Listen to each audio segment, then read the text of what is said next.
ప్రజాప్రతినిధులకు, గౌరవ అధికారులకు అందరికీ నూతన సంవత్సర శుభాకాంక్షలు తెలుపుకుంటూ, అదేవిధంగా GR9 ప్రేక్షకులకు కూడా నూతన సంవత్సర శుభాకాంక్షలు తెలుపుకుంటున్నాము.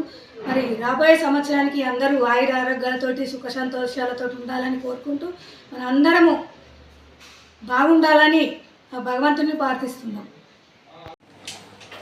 సిరిసిల్ల పట్టణ ప్రజలందరికీ మరియు ప్రజాప్రతినిధులకు, బీఆర్ఎస్ పార్టీ కుటుంబ సభ్యులకు మరియు అన్ని వర్గాలకు నూతన సంవత్సర శుభాకాంక్షలు తెలియజేసుకుంటున్నాం. ముఖ్యంగా సిరిసిల్ల పట్టణంలో పెద్ద ఎత్తున మరియు కార్మికులకు GR9 టీవీ ప్రేక్షకులకు మరొకసారి నూతన సంవత్సరం శుభాకాంక్షలు. GR9 తెలుగు మీడియా ప్రేక్షకులకు 2025 నూతన సంవత్సర శుభాకాంక్షలు తెలియజేస్తున్నాను.